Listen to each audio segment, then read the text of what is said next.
예, 시황맨의 주식 이야기 오늘의 증시 브리핑 시작하겠습니다.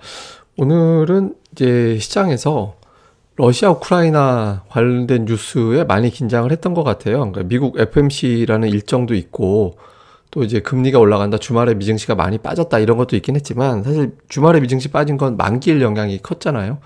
예, 그래서 이제 증시가 그렇게까지 빠질 정도는 아니었는데 악재가 있을 때 뭔가 악재가 막 더해지고 그 악재가 심각하게 느껴지고 그러면 이제 최근에 매도가 좀 증가되죠. 안 좋은 장에서는. 그러니까 러시아하고 우크라이나 긴장도가 좀 확대되고 있다. 오늘 나온 네이버에서의 어떤 뉴스를 검색해 보면 뭐 우크라이나 위기 고조, 뭐 러시아 여행 금지령이라든가, 다음에 이제 뭐 짙어지는 러시아 전후, 뭐 미국이 우크라이나에 이제 침공을 대비해서 이제 무기를 수출한다더라. 뭐 그리고 대사관 가족이 이제 철수되기로 했다더라, 이런 내용도 있었고, 이게 또 이쯤 되면 또 나오는 뉴스 있잖아요. 군사력 비교 뭐 이런 뉴스 나오면서 이제 투자들이 이거 정말 뭔 일이 생기나 보다 이런 걱정을 하게 됐죠. 그러면서 이제 투자를 걱정해야 되는 건 뭐냐면, 이게 러시아하고 우크라이나가 충돌하게 되면 이 근처에 이제 가스전이라든가 곡물이라든가 이런 거 공급에 문제가 생기거든요. 근데 우리가 이제 좀 뉴스로 돌아볼 게, 수출이 증가가 됐는데 수입이 엄청나게 증가됐잖아요. 그러니까 무역 수지 적자가 됐죠. 근데 수입 증가한 거에 대부분 다 저 에너지 가격 수입 때문에 저렇게 증가한 거잖아요. 에너지 가격이 여기서 더 크게 증가하면 무역 수지가 적자가 확대가 되고, 이렇게 되면 환율이 올라가게 되는 그런 요인이 되잖아요. 그러니까 환율 올라갈 때 주식시장에서는 당연히 수급이 꼬이는 그런 결과가 되니까 챙겨보면 다 악재같이 느껴지는 거예요. 그래서 이런 부분들이 이제 투자자들에게 부담을 주는 그런 사안이 됐고, 그리고 여기에 이제 긴축 속도가 생각보다 빠를 수 있다, 이런 내용들의 보도도 있었죠. 뭐 골드만삭스에서 올해 5번 이상 금리를 올릴지도 모른다, 이런 어떤 주장들이 나오고 있고, 이건 좀 오버하는 뉴스긴 한데 8회도 가능하다. 이게 8회도 가능하다라는 문구가 나오진 않았어요. 그러니까 이게 뭐냐면 그 FMC 회의 때마다 올릴지도 몰라, 뭐 이 정도의 어떤 내용이었는데, 이걸 뭐 8회, 올해 FMC가 회의가 8번 있거든요. 8번 마치 올릴지도 모른다라는 식으로 내용이 됐죠. 그러니까 어쨌든 긴축이 되게 빠르게 진행될지도 몰라. 그러니까 막 투자들이 받는 압박감이 굉장히 클 수밖에 없었던 그런 뉴스들이 연이어 나오다 보니까 사실 좋은 매수 기회일지도 몰라, 이런 어떤 위치일 수도 있었지만, 그런 어떤 위치다라는 걸 바라보기보다는 이제 주로 이제 일단 던지고 보자. 그리고 이제 또 신용이라든가 이런 물량이 강제적인 매도까지 더해지면서 이제 쉽게 회복이 안 되는 그런 모습을 좀 보였던 것 같습니다. 아시아 증시를 보면 사실 뭐 인도라든가 이런 나라는 이번 달에 증시가 올랐던 나라이기 때문에 뭐 빠지는 거는 뭐 저런 나라는 그럴 수 있다라고 볼 수 있거든요. 근데 우리나라하고 좀 비슷하게 볼 수 있는 뭐 중국이라든가 대만이라든가 같은 재료를 또 영위하는 국가들 보면 또 별로 안 빠졌어요. 대만은 플러스가 났고, 항생지수도 우리 빠진 거에 비하면은 좀 그렇게 안 빠졌잖아요. 그러니까 중국 증시도 그렇게 나쁘지 않았고, 그러니까 우리가 또 유난하게 많이 빠지는 그런 모습을 좀 보였던 거죠. 그러니까 이거는 이제 단지 뭐 러시아 문제라든가 그런 것뿐만 아니라 내부적으로 일정, LG에너지 솔루션 이런 것들에 대해서 복합적으로 투자자들이 걱정하면서 이제 매수는 못하겠다 도저히, 뭐 이런 분위기가, 이제 빠지는 건 어쩔 수 없더라도 이제 그런 분위기가 전체적으로 형성이 됐던 것 같습니다. 이 코스피 차트인데 되게 무섭죠. 3,300포인트. 그리고 1월에 그래도 잠깐이긴 하지만 앞에 3자를 본 적도 있었는데 지금 27 숫자가 엄청나게 바뀌었어요. 예, 크게 바뀌어 있는 상태고, 지난 어떤 11월 저점까지 오늘 깨고 내려가면서 금요일에 중요한 자리에서 반격을 했다, 이제 꼬리를 달았다, 이런 어떤 의미 부여를 했었는데 그런 어떤 의미가 없어진 것은 물론이고, 이게 이제 주봉상, 월봉상도 되게 중요한 이평선이었거든요. 20월선, 이게 2,800포인트 좀 초반 정도 되는데 20월선도 일단은 깼어요.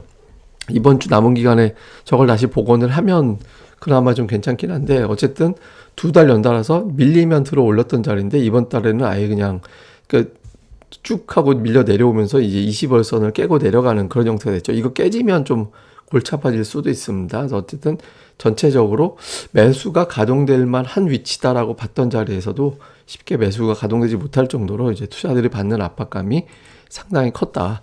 그리고 이제 수급에서도 보면 오늘 금융투자가 매수 들어왔는데, 금융투자가 매수 들어와도 기관이 금융투자 매수 들어온 것보다 기관의 순매수가 적었잖아요.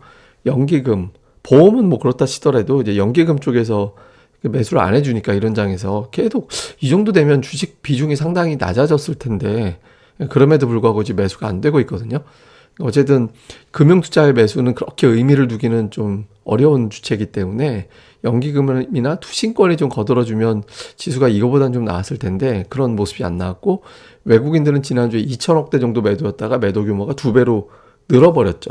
늘어버리고 장중에 선물 매도도 대폭 키웠었거든요. 그러니까 이게 지금 선물이 이렇게까지 매도 나온 사례가 있었나? 누적으로 저는 이것도 아마 역대 기록 안에 들어갈 정도의 매도로 판단이 되는데, 그러니까 매도를 더하기 쉽지 않아 보이는 자리에서도 더 물량을 던지고 있거든요. 그래서 현물 선물에서 다 때려버리니까 시장에 올라갈 빈틈이 거의 없어지는 그런 모습을 좀 보였던 것 같습니다. 그나마 조금 이제 희망이 있다면 뭐 기관이 이제 코스닥을 좀 샀다라는 거, 그리고 이제 일부 업종에서는 좀 지수 대비 좀 방어했는데, 방어하는 업종이 뭐 반도체가 들어갔다든가 뭐 이런 것들은 그나마 조금 이제 희망도 좀 남긴 것 같긴 합니다.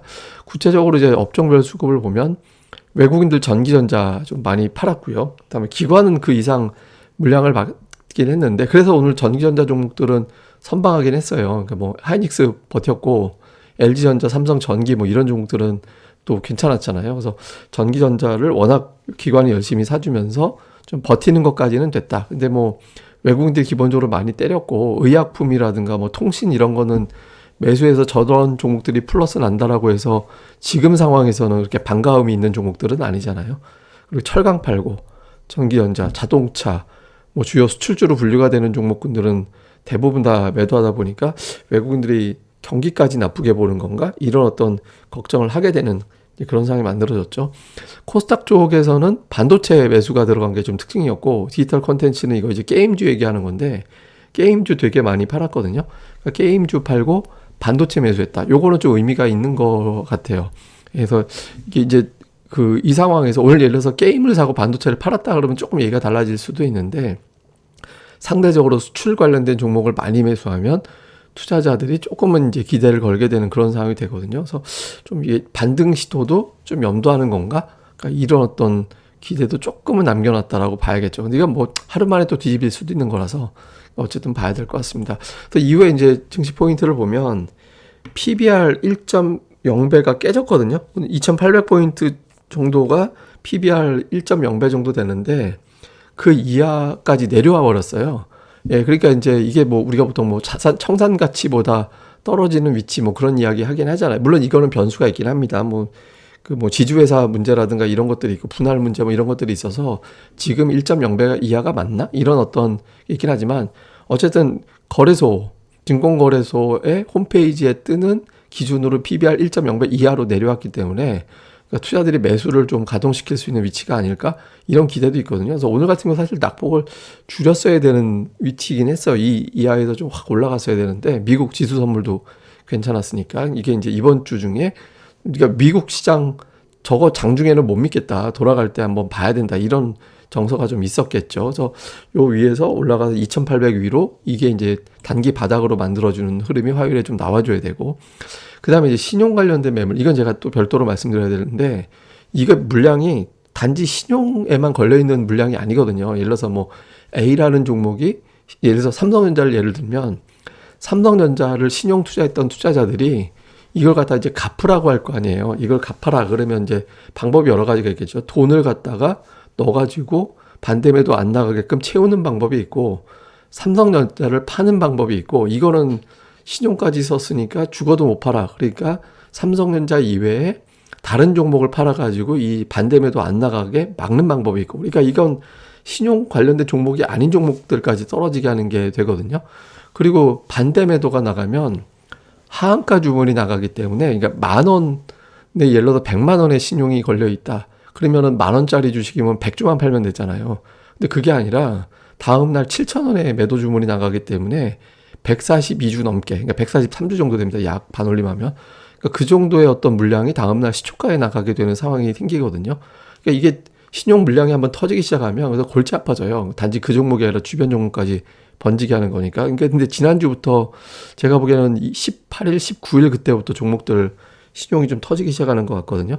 근데 이제 또 역으로 생각해 보면 이게 터지기 시작하는 데가 또 이제 반전이 시작되는 구간이기도 해서 오늘이 3% 가까이 빠지고, 역대 제가 알기로는 두 번째 아니면 세 번째로 코스닥 하락 종목 수가 많았던 날이었거든요.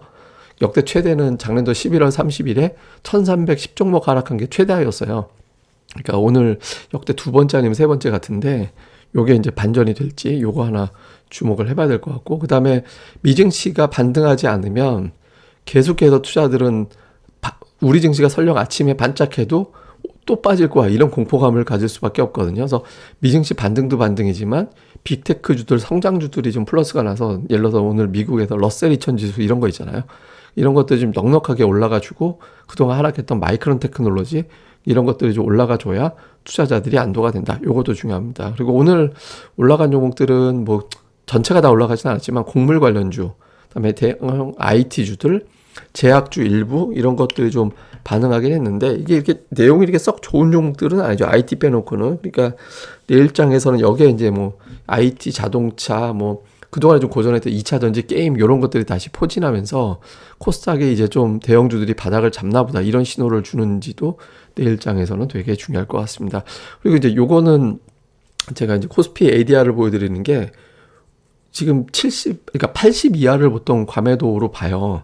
예, 근데 그 이하로 내려간 사례도 있죠. 그러니까 이제 그 코로나 나왔을 때 40대까지 빠진 적이 있었고, 작년에도 이제 또 이렇게 많이 빠지면서 끌려 내려온 적도 있었거든요. 그래서 지금 상황에서는 80이 정확하게 이제 이하가 바닥이다 이렇게 이제 뭐 정확하게 얘기할 수는 없지만, 과거 통계를 보면 보통 80 이하로 내려오면 웬만하면 단기간에 다시 뒤집어서 올라가는 그런 경향이 있었거든요. 그러니까 코로나 때 같이 금융 시스템을 망가뜨릴 정도의 상황이 아니라면, 그래서 이 정도 되면 좀 반전이 나올 법한데, 그런 어떤 신호들이 반응을 할 정도의 수급이 바뀌느냐, 바뀌려면 이제 앞서 말씀드렸던 대로 코스닥에서의 종목들도 그렇고 코스피에서도 이제 삼성전자 하이닉스가 오늘 버틴 거를 넘어서 이제 돌아서야겠죠. 삼성전자는 지금 4일 연속해서 외국인들 매도가 데일리로 증가되고 있거든요. 그래서 삼성전자 하이닉스가 넉넉하게 이제 플러스로 돌리는 그런 움직임이 좀 나오면서 돌아서면 제법 기술적 반등이 나올 수도 있어서 화수 이틀 동안을 좀 주목해 보자, 이 설명도 드리도록 하겠습니다.